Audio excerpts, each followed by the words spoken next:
ఎవ్వరం సార్ని తిట్టాలనుకుంటలేం, కేసీఆర్ గారిని తిట్టాలనుకుంటలేం. ఎందుకు బాధపడుతున్నామంటే 10 ఏళ్ళు రాజ్యం ఇస్తే టీఆర్ఎస్ పార్టీ ఎందుకు న్యాయం చేయలేదన్నది మాత్రం ఖచ్చితంగా అడిగి తీరాల్సినటువంటి ప్రశ్ననే. కేశవరావు జాదవ్ గారు చనిపోతే ఎందుకు ఆయనకు అధికార లాంఛనాలతోని అంత్యక్రియలు జరగలేదని అడగాల్సినది. అందులో ఎటువంటి అనుమానం లేదు. ఎవరికి జరిగినాయి అధికార లాంఛనాలతో అంత్యక్రియలు? ఆ పేర్లు నేను చెప్పదలుచుకోలే. చాలా మందికి జరిగినాయి, మన ప్రాంతం వాళ్ళకి కాని వాళ్ళకు కూడా అధికార లాంఛనాలతో అంత్యక్రియలు జరిగినాయి తప్పితే ఉద్యమకారులకు జరగలేదనేటటువంటి బాధ. జయశంకర్ సార్ బొమ్మ పెట్టాలని నేనే, ఎవరో కాదు, జయశంకర్ సార్ బొమ్మ మనకు కేబీఆర్ పార్క్ దగ్గర పెట్టాలని నేనే స్వయంగా ఆనాటి మున్సిపల్ శాఖ మంత్రి గారిని పదే పదే పదే అడిగిన. సుప్రీంకోర్టు తీర్పు అడ్డం వచ్చింది జయశంకర్ సార్ బొమ్మ పెట్టాలంటే. పోనీ ట్యాంక్ బండ్ మీద పెడదామని అడిగినాం, పెట్టుకోలేకపోయినాం. వేరే వాళ్ళవి ఉన్నాయి ఆడ తీస్తామని ఉద్యమంలో అనుకున్నాం, తీయకపోతే. కానీ కనీసం మన వాళ్ళే పెట్టుకోలేకపోతే అనే బాధ మాత్రం ఇప్పటికి కూడా వెంటాడుతూ ఉన్నది. ఇక ఇప్పుడు ఈయన వచ్చిన ఆయన అయితే ఎవరు బొమ్మలు పెడుతుండో, ఎందుకు పెడుతుండో, మన హైదరాబాద్ కూడళ్ళలో ఏం బొమ్మలు పెడుతుండో అర్థం కూడా కానటువంటి పరిస్థితి ఉన్నది. మన బాధ ఏంటంటే ఉద్యమంతో సంబంధం లేనోడికి ఆడి పక్కన చేరి మనం ఉద్యమం గెలిపించుకున్నామని చెప్తున్నారు చాలామంది. ఇక్కడ ఉద్యమకారులందరూ కూడా కోపంతోని, ఆవేదనతోని అసలు ఉద్యమానికి వ్యతిరేకంగా గన్ను పట్టుకొని తిరిగినటువంటి రేవంత్ రెడ్డిని గెలిపించుకున్నామంటే ఎంత దౌర్భాగ్యం ఇది, మామూలు దౌర్భాగ్యం కాదు.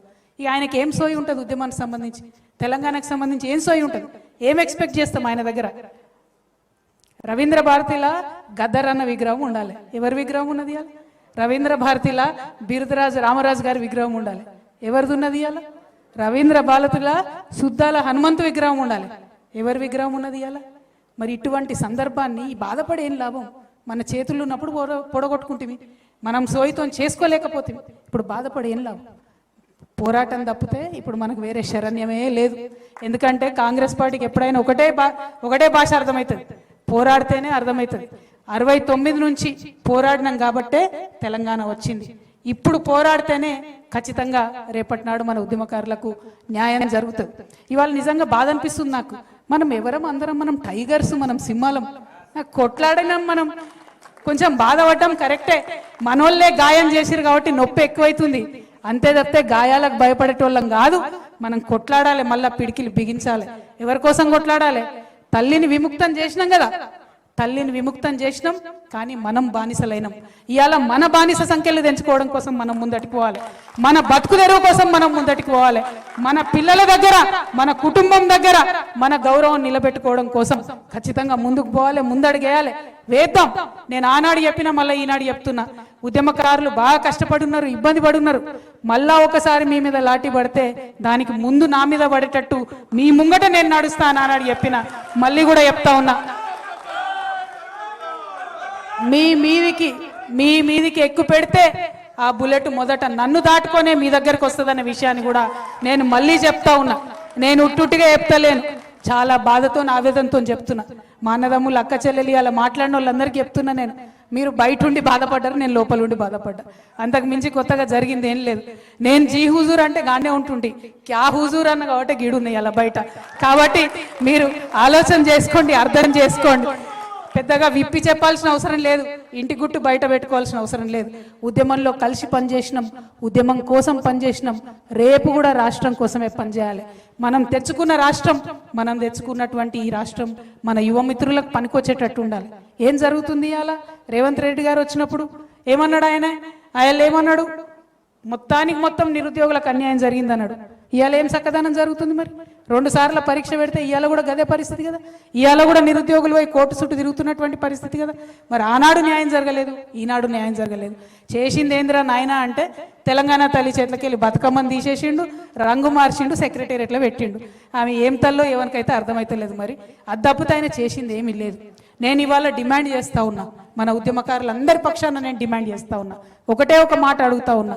ఏదైతే తెలంగాణ ఉద్యమకారులకు చేస్తారని మీరు చెప్పినరో ప్రతి ఒక్కటి చేయాల్సిందే. ఇప్పుడు ఈ సందర్భంలో ఎందుకు పెట్టినాం సభ? ఎందుకంటే ఫిబ్రవరి 26 నుండి బడ్జెట్ సమావేశాలు వస్తూ ఉన్నాయి. ఆ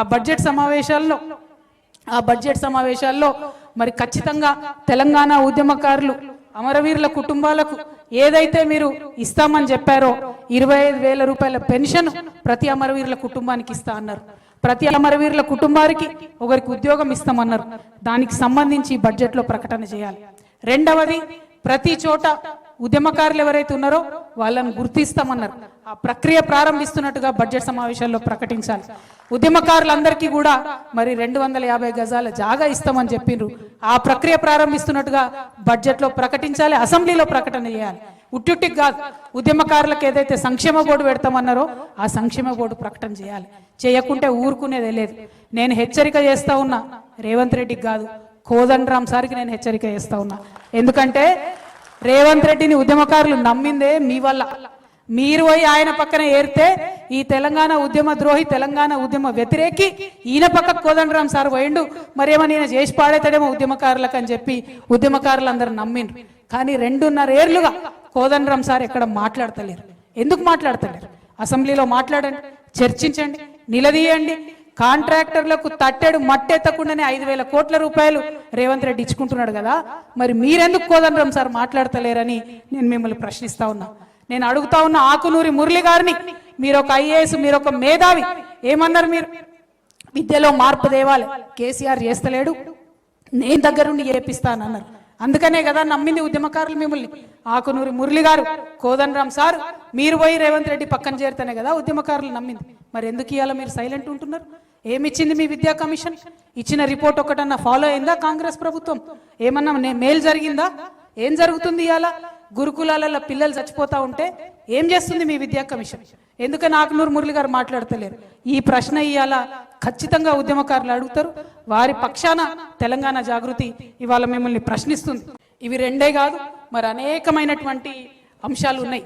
ఎందుకంటే తెలంగాణ ఉద్యమకారులు మనం ఎప్పుడైనా మన కోసం మనం అడిగే అంశాలు అడుగుతాం, కానీ మనతో పాటు తెలంగాణకు కావాల్సిన అంశాలను ఇంకా ఎక్కువ ప్రాధాన్యత అడుగుతాం. కాబట్టి తెలంగాణ కోసం ఏదైతే హామీలు ఇచ్చిందో కాంగ్రెస్ ప్రభుత్వం, వాటన్నిటి సాధన కోసం కూడా వెంటబడతాం.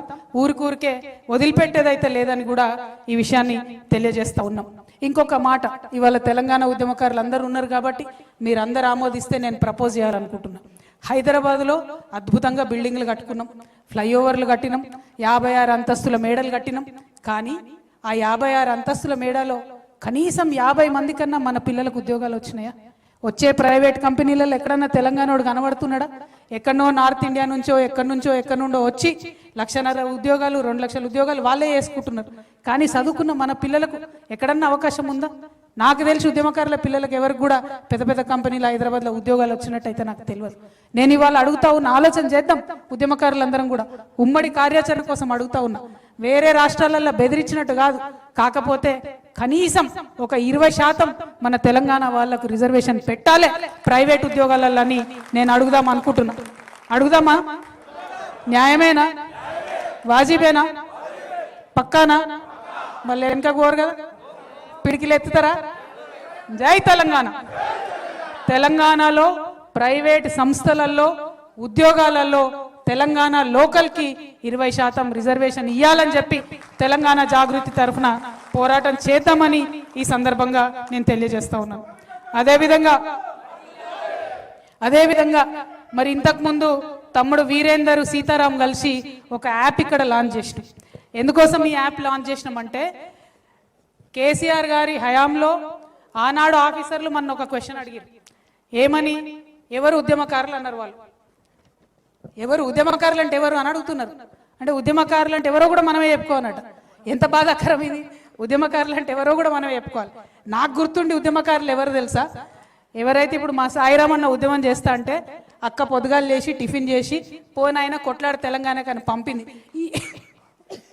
ఈయన కంటే ఎక్కువ ఆమె ఉద్యమకారు. ఒక అన్నను ఉద్యమానికి పంపిన ఒక చెల్లి, ఒక భర్తను ఉద్యమానికి పంపినటువంటి ఒక భార్య, ఒక కొడుకును ఉద్యమానికి పంపినటువంటి ఒక తల్లి, వాళ్ళు ఉద్యమకారులు. మరి వాళ్ళని ఎట్లా గుర్తియాలి? వాళ్ళని నేను ఎట్లా గుర్తుపట్టాలి? వాళ్ళ ఎవరు గుర్తించాలి వాళ్ళను? దానికోసమే ఈ యాప్ పెట్టినాం. ఎందుకంటే ఈ యాప్లో మనం రిజిస్టర్ అయిదాం, మనకు మనమే ఐడెంటిటీ కార్డులు ఇచ్చుకుందాం, మనకు మనమే అన్ని కూడా ఇద్దాం. కేసులు అయిన వాళ్ళు ఉద్యమకారులు అంటూ, నా మీద అయితే కేసులు లేవు. మరి నేను ఉద్యమంలో ఉన్నాను లేదా మీరే చూసుకోవాలి.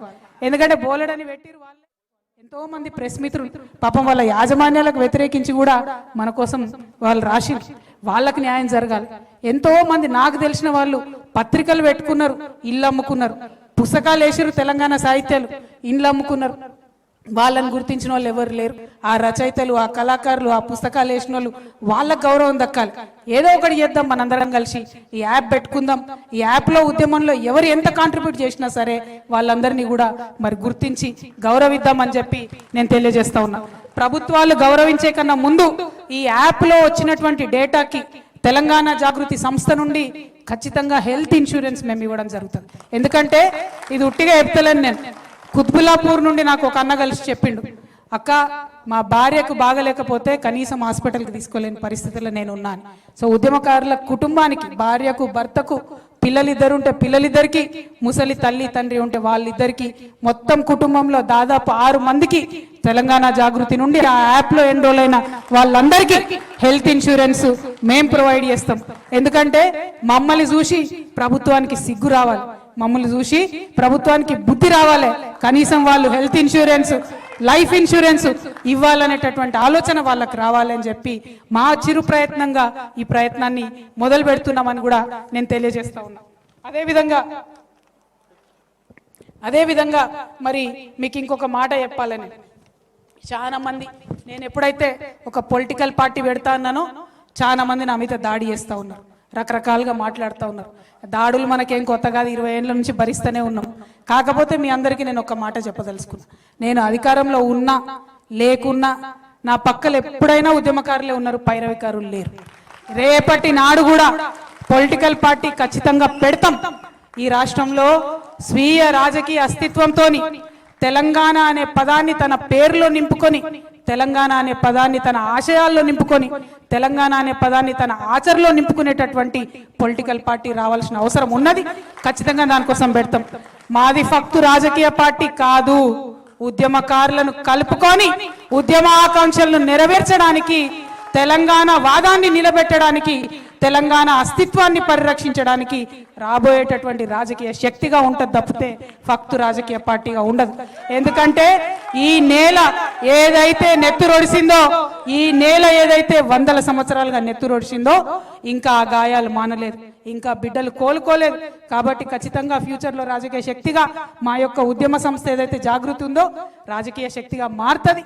తప్పకుండా ఉద్యమకారుల ఎజెండాను తీసుకొని ముందుకు పోతామని ఈ సందర్భంగా నేను తెలియజేస్తా ఉన్నాను.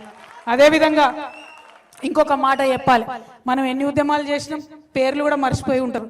జైల్ బరో, రైల్ రోకో, సాగరహారం, మానవహారం, చాలా చాలా చాలా ఉద్యమాలు చేసినాం. వంట వార్పులు, బతుకమ్మలు, సింగరేణి కార్మికులు, సడక్ బంద్, అన్ని ఉద్యమాలు చేస్తే ఆ ఉద్యమాలకు సహకరించిన వాళ్ళు చాలా మంది ఉన్నారు. పాపం చిన్న చిన్న కాంట్రాక్టర్లు అయితే పాపం మా గ్రామాలలో టెంట్లు నడిపారు, మండలాలలో టెంట్లు నడిపారు. ప్రింటింగ్ ప్రెస్ వాళ్ళు నాకు గుర్తుంది, సంఘాలకు ఫ్రీగా కొట్టించిచ్చారు, ప్యాంప్లెట్లు వేసుకోండి రా బాబు అని చెప్పి.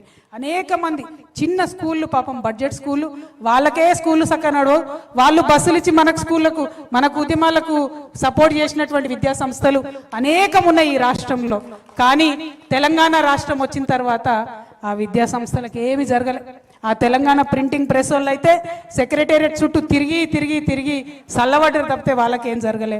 చిన్న చిన్న కాంట్రాక్టర్లు తెలంగాణలో ఉన్న వాళ్ళకు లాభం జరగలే. కానీ మెగా కృష్ణారెడ్డికి మాత్రం మంచిగా అపర కుబేరుడిగా 40వ స్థానంలో వచ్చింది. మరి అది మారాలి అనే కొత్త రాజకీయ శక్తి రాబోతా ఉంది. మన వాళ్ళని కాపాడుకోవడానికే కొత్త రాజకీయ శక్తి రాబోతా ఉంది. అదేవిధంగా మిమ్మల్ని నేను కోరేది ఒకటే, కేసీఆర్ గారి మీద ఎవరికి నిజంగా కోపం లేదు. ఆయన ఉద్యమంలో కష్టపడ్డాడు, పనిచేసిండు. మొదటిసారి అధికారం ఇచ్చిండ్రు ప్రజలు, ఎవరిని కాదని ఇచ్చిండ్రు. ఆనాడు కొట్లాడినాం మనందరం, మనకు ఒక రాజకీయ పార్టీ ఉండాలని 63 మందితో అధికారం ఇచ్చినాం. ఇచ్చిన తెల్లారు ఏమైంది, అన్ని పార్టీలు ఇళ్ళకే విలీనమైంది. నువ్వు ఎవరిని కోటేసినా ఇళ్ళకే వస్తారనేటటువంటి పరిస్థితి వచ్చింది. అన్నిటికన్నా ఎక్కువ ప్రజాస్వామ్య విలువలు అనేటటువంటి కాలరాయబడ్డాయి. ధర్నా చౌక్ ఎత్తేసిండ్రు, అసహనం ఎక్కువైపోయింది. ఎవరన్నా ఫేస్బుక్లో ఒక చిన్న కమెంట్ పెడితే ఎత్తుకొచ్చి పోరగాళ్ళని అరెస్ట్ చేసి కొట్టుడు పెట్టిరు. ఎవరన్నా యూట్యూబ్లో ఒక చిన్న మాట మాట్లాడితే ఎత్తుకొచ్చి పోరగాళ్ళని అరెస్ట్ చేసి పెట్టిరు. అది నచ్చలేదు తెలంగాణ ప్రజలకు. అందుకే అధికారానికి దూరమైన తప్పితే ఇంకొక మాట కాదు. అహంకారం అనేటటువంటిది, ఆ యొక్క సహనశీలత లేకపోవడం అనేటటువంటిది కరెక్ట్ కాదు. తెలంగాణ వాళ్ళకు ఉండే గుణమే అది. మనకుండే గుణమే మంచితనం, మనకుండే గుణమే కలుపుగోల్తనం, మనకుండే గుణమే బోలాతనం. దాన్ని కోల్పోతే తెలంగాణ ఆత్మ కోల్పోయినట్టే. రేపు రాబోయే రాజకీయ శక్తికి అవన్నీ నింపుకొని ఉంటుందని చెప్పి మీ అందరికి కూడా నేను ఈ సందర్భంగా తెలియజేస్తా ఉన్నాను. అదేవిధంగా ఇంకొక మాట చెప్పాలి. నేను ఆనాడు మీ అందరికీ తెలుసు, నేను చెప్పుకుంటూ వచ్చిన చరిత్ర, ఎంతో మంది వారసత్వంగా కాపాడుకుంటూ వచ్చినటువంటి తెలంగాణ భావన అనేటటువంటి మెట్లెక్కి ఆనాడు కేసీఆర్ గారు అధికారంలోకి వచ్చారు. ఇలా రేవంత్ రెడ్డి గారు ఏం చేశారు? విద్యార్థులకు మాట ఇచ్చి, యువతకు మాట ఇచ్చి, మహిళలకు మాట ఇచ్చి, ముసలి వాళ్ళకు మాట ఇచ్చి, అందరి యొక్క ఆకాంక్షల మీద మెట్లెక్కుంటూ ఈయన వచ్చిండు. రేవంత్ రెడ్డి గారికి మేము హెచ్చరిక చేస్తా ఉన్నాం, ఉద్యమకారులందరి దగ్గర నుంచి. ఆ పెద్ద మనిషి ఆ ఆకాంక్షలను పట్టించుకోలేదు కాబట్టి అధికారం కోల్పోయింది. మీరు కూడా ఈ ఆకాంక్షలను పట్టించుకోకపోతే బంగ్లా బయటికి గుంజుతారు. రెడ్డి గారు మిమ్మల్ని ఏం వదిలిపెట్టారు తెలంగాణ ప్రజలు. కాబట్టి గుర్తు పెట్టుకోండి, ఒళ్ళు దగ్గర పెట్టుకోండి, ఉద్యమకారులకు ఇచ్చినటువంటి ఆకాంక్షల్ని నెరవేర్చండి. మరి ఇక్కడ ఉద్యమకారుల సంఘాలు అనేకం వచ్చినాయి, అమరవీరుల సంఘాలు అనేకం వచ్చినాయి. మా నాగులు వాళ్ళ భార్య స్వరూప వచ్చింది. ఆ నాగులు అనేటటువంటి తమ్ముడు అసెంబ్లీ ముంగట ఉద్యమకారులను కేసీఆర్ గారు పట్టించుకుంటలేరని నిండు అసెంబ్లీలో తెలంగాణ వచ్చినాక అసెంబ్లీ ముంగట ఒళ్ళు కాల్చుకొని చచ్చిపోయినటువంటి నాగులు ఉన్నాడు. మరి ఆయనకి ఏం జవాబు చెప్తాం ఇవాళ తెలంగాణ ప్రజలు ఆలోచన చేయాలి. అదేవిధంగా మా పూలమ్మ ఉన్నది, వాళ్ళ కొడుకు ఆనాడు అమరుడు అయిపోయినాడు. మరి ఆ పూలమ్మకి ఏం సమాధానం చెప్తామో ఆలోచన చేసుకోవాలి. సిద్ధారెడ్డి సార్ ఉన్నాడు, వేణుగోపాల్ రెడ్డి గారి ఫాదర్, ఆయన కూడా మాట్లాడుతున్నాడు. కేసీఆర్ స్వయంగా అసెంబ్లీలో 1100 మంది పిల్లలు చచ్చిపోయినంటిరి, 540 మందికి కూడా మీరు అమరుల కుటుంబాలను ఆదుకోకపోతే ఏం చేస్తారని చెప్పి వాళ్ళు ప్రశ్న అడుగుతా ఉన్నారు. అట్లానే ఒకరు కాదు, రెండు కాదు, అనేక మంది. స్వాతి ఉన్నది, ఎవరమ్మా? జై శ్రీనివాస్ గారి భార్య. థ్యాంక్ యూ స్వాతి అమ్మ. అట్లానే అనేక మంది వచ్చిండ్రు. సాయిరామ్ అన్న వచ్చిండు, తెలంగాణ అమరవీరుల ఆశయ సాధన సమితి. అంజిరెడ్డి గారు వచ్చిరు, మలిదశ ఉద్యమకారుల సంక్షేమ సంఘం. బత్తుల సోమయ్య గారు వచ్చిరు, తెలంగాణ ఉద్యమకారుల ఐక్య వేదిక. కుమారస్వామి గారు వచ్చిరు, కరీంనగర్ ఉద్యమకారుల వేదిక. రవీందర్ రెడ్డి గారు వచ్చిరు, తెలంగాణ ఉద్యమకారుల ఫోరం. బోగే పద్మ గారు వచ్చిరు, ఉద్యమకారుల జేఏసీ. కుసుమ సిద్ధారెడ్డి గారు వచ్చిరు, తెలంగాణ అమరవీరుల కుటుంబాల వేదిక. తెలంగాణ జానకిరెడ్డి గారు వచ్చిరు, టీయూ జేఏసీ. సాజిదా సికిందర్ గారు వచ్చిరు, తెలంగాణ ఉద్యమ జేఏసీ. రావుల వెల్లయ్య గారు వచ్చిరు, స్వర్గ తెలంగాణ సంక్షేమ